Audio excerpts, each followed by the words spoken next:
कुरकुरीत कोबी मंचुरियन्स बनवण्यासाठी इथे 1 किलो कोबी बारीक पातळ असा चिरून घ्यायचा आहे. 3 काकड्या किसून घेतलेल्या आहे. 3 शिमला मिरची मी इथे बारीक चिरून घेतलेली आहे. आलं लसूण आणि हिरव्या मिरचीचा ठेचा घेतलेला आहे.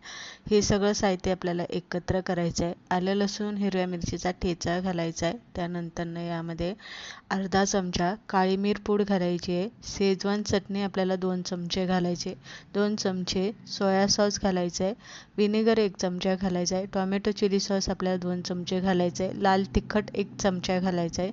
चवीप्रमाणे मीठ घालायचं आहे आणि थोडीशी यामध्ये साखर घालून आपल्याला हे चांगलं मिक्स करून घ्यायचं. मिक्स केल्याच्या नंतर यामध्ये थोडंसं तांदळाचं पीठ, थोडासा मैदा आणि 1 वाटीभर आपल्याला कॉर्नफ्लॉवर पावडर यामध्ये घालून घ्यायची आणि व्यवस्थित हे मिक्स करून घ्यायचं. जसं आपण पीठ मळतो अगदी त्या पद्धतीने याचा आपल्याला इथे घट्टसर गोळा बनवून घ्यायचा आहे. त्यानंतर छोटे छोटे आपल्याला याचे गोळे या पद्धतीने बनवायचे किंवा डायरेक्ट तुम्ही भजी तळताय तसं पण तुम्ही गोल असं करून सोडलं तरी चालेल.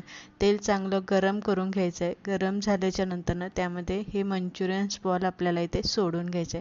इथे लगेच तेलामध्ये सोडल्या हलवायची घाई करायची नाही. थोडंसं तळून द्यायचं आणि मग काट्याच्या चमच्याने आपल्याला हे असे हलवत राहायचे म्हणजे एकसारखे बॉल्स तळले जातात.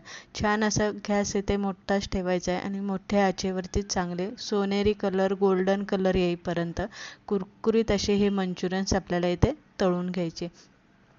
या पद्धतीने असा कलर आला की मंचुरियन्स आपल्याला इथे काढून घ्यायचे. आता तुम्ही इथे ग्रेव्ही पण करून मंचुरियन्स खाऊ शकता किंवा अगदीच तुम्हाला तसं करायचं नाही तर इथे तुम्ही नाश्त्यासाठी या पद्धतीने सॉस बरोबर हे मंचुरियन्स खाऊ शकता. अशा पद्धतीने आपले कुरकुरीत मंचुरियन्स बनवून तयार.